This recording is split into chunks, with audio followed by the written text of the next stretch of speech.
मुंबई उपनगरातल्या टॉप 9 बातम्या पाहूयात।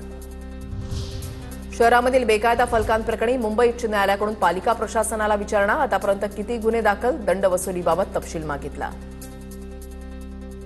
मुंबईतील हवेच्या गुणवत्तेमध्ये घसरण, वांद्रे कुर्ला संकुल, देवनार माझगावमधील हवेची गुणवत्ता खराब श्रेणीमध्ये, हवा गुणवत्ता निर्देशांक 135 इतका।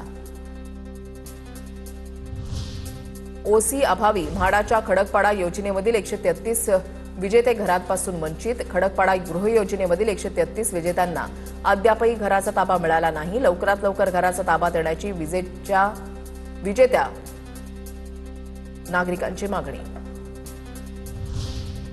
सिडकोच्या नवी मुंबई मेट्रोची झेप, पहिल्या 2 वर्षांमध्ये बेलापूर ते पेंधरवरील मेट्रो मार्गावर 1 कोटीहून अधिक प्रवासी संख्येचा टप्पा गाठला। बेस्टने उरणवरून अटल सेतू मार्गे थेट दक्षिण मुंबई गाठता येणार। मुंबई नवी मुंबई कनेक्टिव्हिटी मजबूत होणार। मुंबईसाठी नवीन जलशुद्धीकरण केंद्र उभारणार। 910 दशलक्ष लिटर प्रतिदिन क्षमतेचं आधुनिक केंद्र उभारण्यात येणार। थंडीच्या हंगामामध्ये भाजीपाला 20 ते 30% कडाडला। गवार 160, कारली 120 रुपये किलो। अतिवृष्टीमुळे भाजीपाल्याच्या उत्पादनामध्ये घट। नवी मुंबईत टोमॅटोची आवक घटल्यामुळे दरामध्ये वाढ। आठवड्याभरापूर्वी 40 रुपये किलोनं विकला जाणारा टोमॅटो दुप्पट किमतीवर।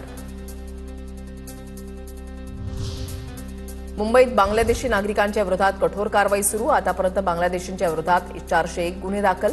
तब्बल 1001 जणांना त्यांच्या देशामध्ये हाकलून लावलं। पुणे जिल्ह्यामधल्या टॉप 9 बातम्या पाहूयात।